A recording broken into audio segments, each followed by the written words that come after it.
خداوند یسوع مسیح کے زندہ جلالی اور بابرکت نام میں آپ سب کی سلامتی ہو۔ آج ہم خدا کے بندہ ابراہیم کی بیوی سارہ کی زندگی کے متعلق بات چیت کریں گے۔ ابراہیم کی خوبصورت بیوی سارہ کا اصل نام ساری تھا۔ جب ابراہیم کسیدیوں کے اور سے حران کی طرف روانہ ہوا تو اس وقت سارہ کی عمر 65 برس تھی۔ بعد میں جب وہ ابراہیم کے ساتھ مصر کو گئی، وہاں ابراہیم نے اسے اپنی بہن بتایا، کیونکہ اسے خدشہ تھا کہ اگر مصریوں کو معلوم ہوا کہ وہ میری بیوی ہے تو وہ مجھے ہلاک کر دیں گے۔ اور بعد میں پھر ابراہیم نے جارہ کے بادشاہ ابیملک کے دربار میں پھر یہی بات دہرائی۔ ان دونوں افسوسناک واقعوں میں خدا نے حالات کو بدلا اور بت پرست بادشاہوں نے ابراہیم کو اس جھوٹ پر ملامت کی۔ 75 برس تک سارہ بے اولاد تھی، اسی لیے اس نے اپنی لونڈی ہاجرہ ابراہیم کو دی تاکہ اس کے لیے اولاد پیدا کرے۔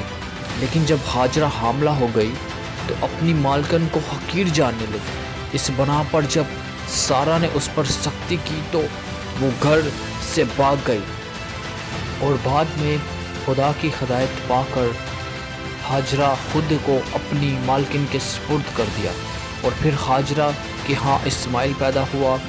بعد میں جب سارہ 90 برس کی تھی تو خدا نے اسے اسحاق بخشا۔ چند سالوں بعد جب اسحاق کے دودھ چڑھانے کی خوشی میں ایک بہت بڑی ضیافت کی گئی تو سارہ نے دیکھا کہ اسماعیل اس کے بیٹے کا مذاق اڑا رہا ہے۔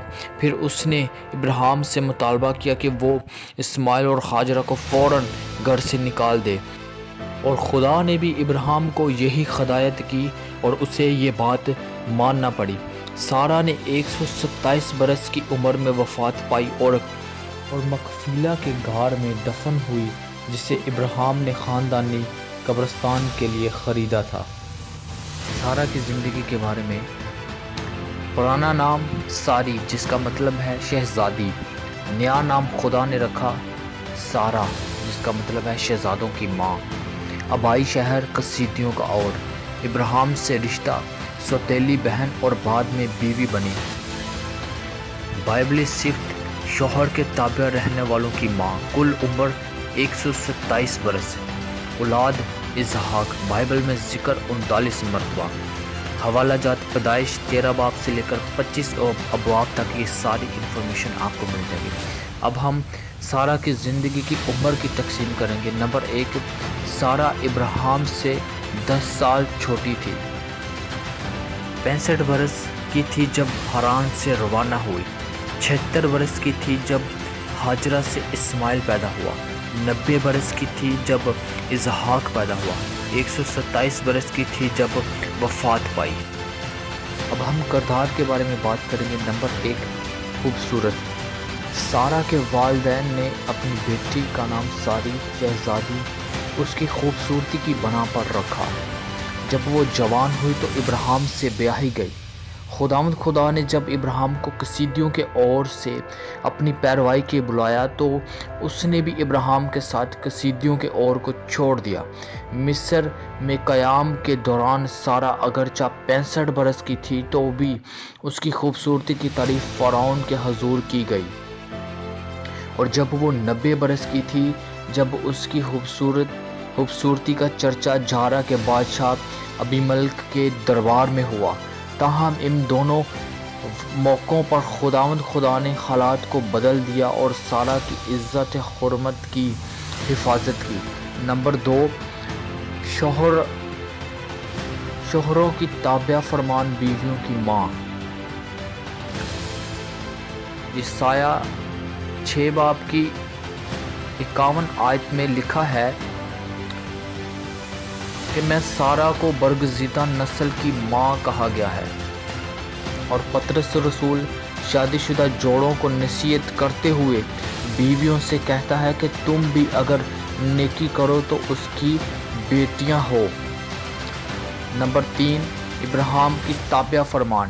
کلام مقدس اس بات کی وضاحت کرتا ہے کہ سارہ ابراہیم کے حکم میں رہتی تھی اور اور ابراہیم کو اپنا خداوند اور مالک کہتی تھی۔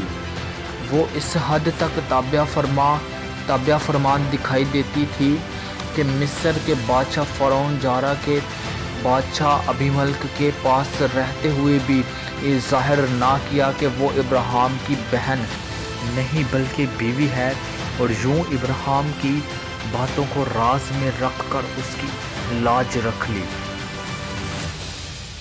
نمبر 4، ایمان والی۔ عبرانیوں کے خط کا مصنف ایمان کے سورموں کی فہرست میں سارہ کے ایمان کا بھی تقاضا کرتا ہے کہ ایمان ہی سے سارہ نے بھی سنا اور اس کے بعد حاملہ ہونے کی طاقت پائی، اس لیے کہ اس نے وعدہ کرنے والے کو سچ جانا۔ یہ حقیقت ہے کہ خدا ایمان کا جواب دیتا ہے۔ آج کے کلام کے وسیلہ سے سننے والوں کو بہت زیادہ برکت دے۔ اگر آپ اگلے خدا کے بندہ، خدا کے نبی پیغمبروں کو سننا چاہتے ہیں تو آپ ہمارا یوٹیوب چینل ضرور سبسکرائب کیجیے۔ God bless you all, God bless you Pakistan.